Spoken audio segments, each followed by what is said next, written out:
Hello and welcome you all dear students. Finally आपके पास finance accounts assistant की vacancies आ चुकी हैं। यहाँ पे अगर हम बात करेंगे, टोटल नंबर ऑफ वैकेंसीज 600 है। आप यहाँ पे 8 दिसंबर 2025 से फॉर्म फिल कर सकते हो एंड इसकी कट ऑफ डेट है 6 जनवरी 2026। यहाँ पे एक बहुत ही इंपॉर्टेंट चीज आपको याद रखनी है। ये जो कट ऑफ डेट है, इसका मतलब ये है आपके जितने भी सर्टिफिकेट हैं, आपका चाहे कैटेगरी सर्टिफिकेट है, चाहे आपका मार्क्स कार्ड है, जो भी है वो इस डेट से पहले ही बन जाने चाहिए। इसके बाद अगर आपका बनेगा तो फिर जब आपकी वेरिफिकेशन होगी उस टाइम पे वो कैंसिल हो जाएगा। तो जो भी आपका कैटेगरी सर्टिफिकेट है या बाकी कुछ भी आपको बनाना है, इस डेट से पहले ही आपको बन जाना चाहिए। ठीक है। अगर बाद में आप करोगे, जैसे जब एडिट ऑप्शन खुलता है, कुछ बच्चे उस टाइम पे एंटर कर देते हैं, फिर वो गलत हो जाता है, वो लास्ट पे रिजेक्ट हो जाता है जब आपकी वेरिफिकेशन होगी। ठीक है। ये हो गई बात आप कब से फॉर्म फिल करोगे वगैरह वगैरह। लेकिन सबसे इंपॉर्टेंट बात जो आज आपके साथ में डिस्कस करने वाला हूं, वो है सिलेबस। हमारे पास फाइनेंस अकाउंट्स असिस्टेंट का पुराना सिलेबस है, उसको हम डिस्कस करेंगे। मुझे लगता है ऑलमोस्ट सिलेबस यही रहने वाला है। अगर इसमें कोई भी चेंजिंग होगी, थोड़ी बहुत मुझे लगती है चेंजिंग होगी, लेकिन 90% सिलेबस यही रहेगा, या हो सकता है 100% सिलेबस यही रहे। अब आपने पढ़ना कैसे है, कौन कौन सी बुक आपको कंसल्ट करनी है, किस तरह से पढ़ना है, वो आज हम यहाँ पे डिस्कस करेंगे। बिकॉज अगर हार्डवर्क सही डायरेक्शन में होगा, स्मार्ट तरीके से होगा, तभी जाके आपकी सिलेक्शन होगी। बिकॉज अभी कंपटीशन बहुत ज्यादा है। इस कंपटीशन में अपनी सिलेक्शन लेना सिर्फ स्मार्ट वर्क का काम है। हार्डवर्क तो करना ही है, लेकिन उसको एक स्मार्ट तरीके से करना है, एक प्रॉपर डायरेक्शन में करना है। हमारे पास जितना भी सिलेबस है, हमने इस सिलेबस को according to JK SSB level ही पढ़ना है, ना तो इससे ज्यादा ना तो इससे कम। कुछ बच्चे क्या करते हैं, वो यूपीएससी लेवल का पढ़ते हैं, वो भी आपको नहीं करना है। और कुछ बहुत ही कम लेवल का पढ़ते हैं, वो भी आपको नहीं करना है। ठीक है। नाउ सबसे पहले जीके। जीके सेम रहता है, चाहे आपका कोई भी एग्जाम है, ऑलमोस्ट हर एक एग्जाम में जीके सेम रहता है। यहां पे सबसे पहले आपको करंट अफेयर्स। अब करंट अफेयर्स आपको कैसे पढ़ने हैं? सबसे ज्यादा गलती बच्चे इसी में करते हैं। वो क्या करते हैं, डेली करंट अफेयर्स पढ़ते हैं, जिससे आपका सिर्फ टाइम वेस्ट होगा, उससे आपका फायदा नहीं होने वाला है। तो सबसे पहले जब भी आप करंट अफेयर्स पढ़ो, इसके लिए आपको पढ़नी है वीकली या मंथली मैगजीन। ज्यादा मैं प्रेफर करूंगा मंथली। मंथली मैगजीन आपको डेली नहीं पढ़ने हैं, आपको मंथली मैगजीन पढ़नी है। 3-4 दिन में आप उसको कंप्लीट करोगे। ठीक है। अब ये आप कहां से पढ़ोगे? बहुत सारे ट्यूटोरियल हैं जो कि मंथली मैगजीन बिल्कुल फ्री ऑफ कॉस्ट आपको प्रोवाइड करेंगे। जैसे आईएएस विजन, इनकी एक करंट अफेयर्स की मंथली भी और वीकली भी मैगजीन आती है, लेकिन प्रेफर आपको करनी है मंथली मैगजीन पढ़नी है। ठीक है। अब यहां पे एक और चीज है, जेएंडके के रिलेटेड करंट अफेयर्स भी पूछे जाते हैं। और अक्सर जो जेएंडके के रिलेटेड करंट अफेयर्स हैं, जो ज्यादा फेमस है, वो तो इनमें कवर होंगे, जो उतने फेमस नहीं होंगे वो इनमें कवर नहीं होंगे, लेकिन हमारे लिए इंपॉर्टेंट होते हैं। इसके लिए आपको क्या करना है, जम्मू कश्मीर का कोई एक न्यूज़पेपर आपने पढ़ना है। ठीक है। जब उसको डेली पढ़ोगे, उसमें जो भी चीज आपको इंपॉर्टेंट लगेगी, उसको आपने अपनी नोटबुक पे लिख देना है। ठीक है। उसके बाद बारी आती है जियोग्राफी की। जियोग्राफी आपको कहां से पढ़ना है? तो जियोग्राफी का सिंपल तरीका है, आपको 11th एंड 12th की एनसीईआरटी पढ़नी है। उसमें आपको political and physical division of world and India पढ़ना है। वर्ल्ड में आपको याद रखना है, आपको उतना डिटेल में नहीं पढ़ना है।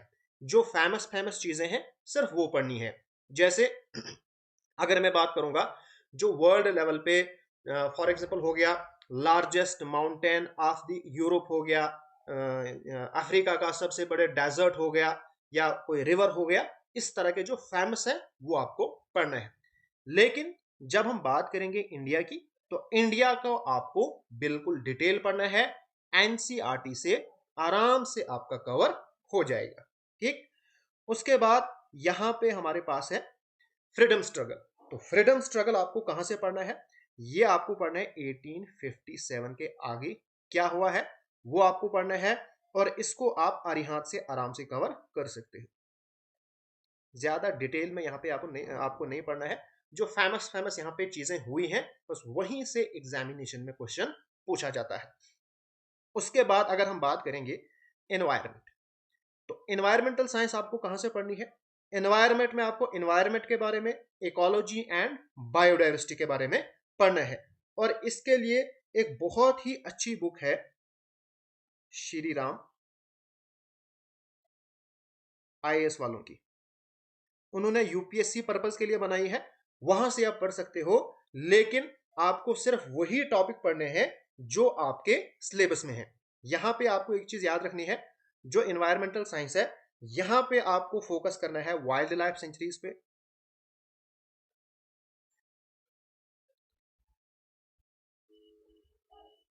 ये आपको पता होनी चाहिए, खास करके जो फेमस। दूसरे नंबर पे नेशनल पार्क, इसके बारे में आपको पता होना चाहिए, ज्यादा यहां से क्वेश्चन पूछे जाते हैं। उसके बाद बायोस्फीयर रिजर्व,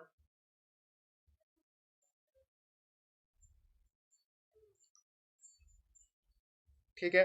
उसके बाद कंजर्वेशन रिजर्व,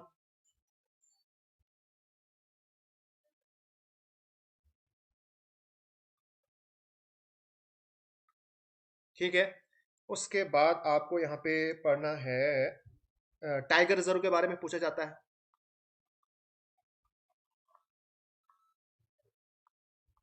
उसके बाद रामासर साइट्स के बारे में पूछा जाता है। ये एनवायरमेंट में सबसे ज्यादा इंपॉर्टेंट है। और यहां पे Indian state of forest report, जो भी लेटेस्ट रिपोर्ट आएगी, हालांकि इसको भी मैं कवर करूंगा, लेकिन इसके अंदर ये भी आपको पढ़ना है, जहां पे रिजर्व फॉरेस्ट, प्रोटेक्टेड फॉरेस्ट, और किस स्टेट में कितना फॉरेस्ट है, किस में कम हुआ है, किस में बढ़ा है, एंड सो ऑन, वो सारी डिटेल उसके अंदर होती है। तो ये आपको पढ़ना है, ये आपके लिए बहुत इंपॉर्टेंट है। ठीक है। उसके बाद हमारे पास जे एंड के वाला पोर्शन आता है, जिसमें आपको सब कुछ पढ़ना है, चाहे यहां पे मेंशन है या नहीं है। इसके लिए मेरे हिसाब से सबसे ज्यादा बेस्ट बुक है आईने जम्मू कश्मीर। ये वाली आप बुक लो, इसमें आपको सब कुछ आपको कवर मिलेगा। बस ये आपके पास है। रिसोर्सेज आपको लिमिटेड रखने हैं, ज्यादा नहीं रखना है कि एक दिन आप एक चीज पढ़ोगे, दूसरे आप दूसरी चीज से पढ़ोगे, तीसरे दिन तीसरी चीज से पढ़ोगे, वैसा आपको नहीं करना है। जो आपके पास डिटेल स्टडी है वो यहां से आप करो। बाकी रही बात एमसीक्यूज की, तो एमसीक्यूज आपको जहां से मिलेंगे, जितने मिलेंगे उतने आपको प्रैक्टिस करनी है। एमसीक्यूज की कोई भी लिमिट नहीं है, चाहे आप यूपीएससी के एमसीक्यूज करो, चाहे आप एसएससी के करो, जीकेएसएसबी के करो, जहां से मर्जी है, सारे एमसीक्यूज जो भी इन टॉपिक्स के रिलेटेड है वो आपको करने हैं।